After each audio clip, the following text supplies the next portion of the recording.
नमस्कार उत्कल आदर्श चैनल को आपण समस्त स्वागत करुछि। आज एपरी एक विषय नहीं आछि जहाँ आपने आपण पिलामानंकु गणन शिक्षा विषय रे अति सहज रे जणै पारे। आसंतो आरंभ करिवा। आपण पिलामानंकु गप सुनांती याकु मध्ये एक गीत माध्यम रे सुनाई पारी। आमे आसंतो आरंभ करिया। एक आरंभ करिया। एकरे आमे कोन कहि परिया? एकरे एक ईश्वरंक संतान आमे। एक ईश्वरंक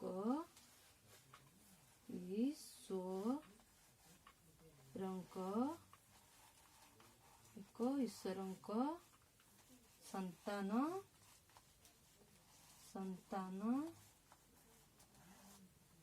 आमे याकू गीत माध्यम रे मध्ये कहि परिबा। एक ईश्वरंक संतान आमे। आपणे पिलामानंकु गीत माध्यम रे कहि परिबे। याकू गप प्रार्थना हिसाब रे मध्ये व्यवहार करि परिबे। वर्तमान 2 की जिबा। 2 रे कोन कहिबा? 2 ओळितांकु प्रणाम सर्वे। 2 ओळिताकु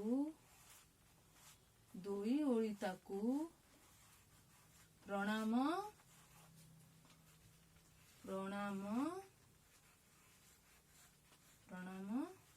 सर्वे। अपने को बुझे कि गप माध्यम रे मध्ये पिलामानंकु कहि पारे। देखंतु परिष्कार भाव देखि दियंतु।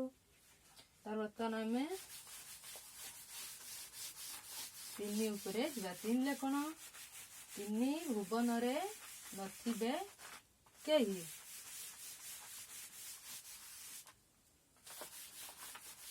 3 ले देखिया। वर्तमान आमे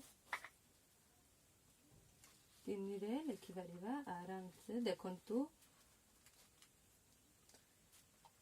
3 भुवन रे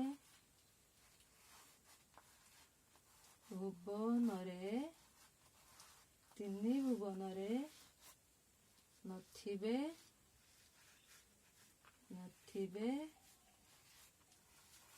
केही। एक हेला एक ईश्वरंक संतान आमे।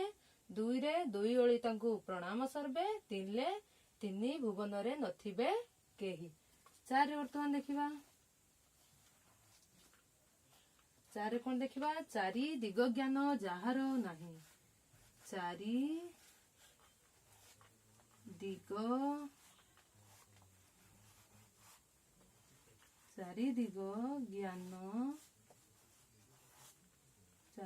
ज्ञान जाहार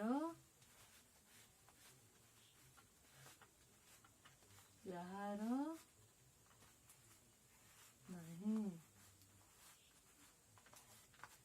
3 लेला 3 भुवन रे नथिबे केही। 4 रे 4 दिग ज्ञान जाहार नाही। 5 देखिबा। 4 दिग ज्ञान जाहार नहीं। 5 रे 5 अंगुठिते एक हस्तरे। कौन लिखिबा? 5 अंगुठी जे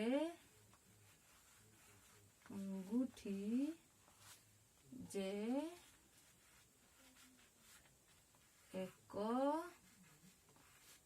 हस्तरे। 5 अंगुठी जे एक हस्तरे। 5 रे आमे नीति शिक्षा बळी हे परिबो। छुआनकर ज्ञान आधारित मध्य हेई परिबो। हम वर्तमान 6 ऊपर जिबा।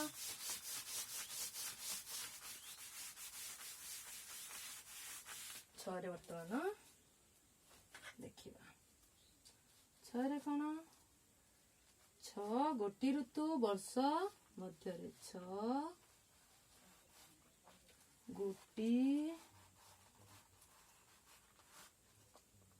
ऋतु वर्ष मध्य रे। पिला माने या द्वारा 6टी ऋतु मध्य गोटे वर्ष रे जानि परिबे एवं गीत आकारे मध्य याकू शिखी पारिबे। 7 रे वर्तमान देखिबा। 7 रे कोन? 7 ସାତରେ କ'ଣ 7 ଦିବସକୁ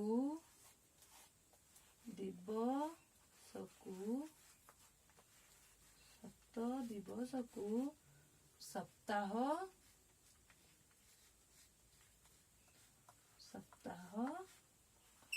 ଏକ।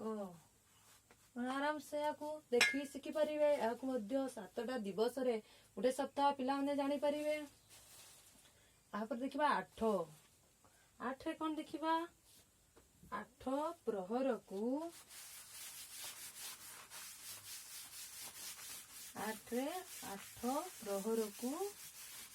ଦିବସ 1। 8ରେ କ'ଣ ଦେଖିବା? 8 ପ୍ରହରକୁ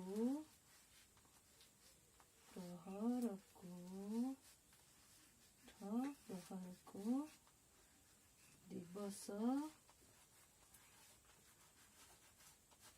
ଏହା ଦ୍ୱାରା ପିଲାମାନେ ଜାଣିପାରିବେ ଗୋଟେ ଦିବସରେ 8ଟି ପ୍ରହର ଅଛି। 9ରେ ଆମେ ବର୍ତ୍ତମାନ ଦେଖିବା।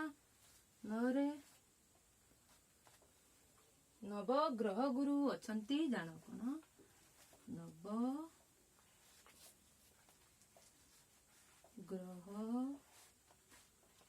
ଗୁରୁ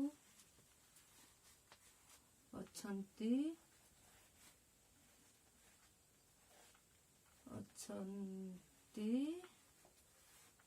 ଗ୍ରହ ଗୁରୁ ଅଛନ୍ତି ଜାଣ। 9ଟି ଆମର ଗ୍ରହ ଅଛନ୍ତି ବୋଲି ସାଧାରଣତଃ ଆମେ ଏହାପରେ ଜାଣିବା। 10ରେ ଆମେ ବର୍ତ୍ତମାନ ଦେଖିବା। ଆପଣ ଯଦି ସବୁ କିଛି ଜାଣିବାକୁ ଚାହୁଁଛନ୍ତି ଶେଷ ପର୍ଯ୍ୟନ୍ତ ଭିଡ଼ିଓଟିକୁ ଦେଖୁଥାନ୍ତୁ। 10ରେ ବର୍ତ୍ତମାନ ଦେଖିବା।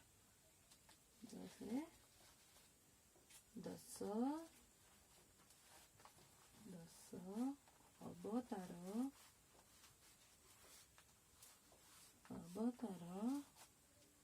ବିଷ୍ଣୁଙ୍କ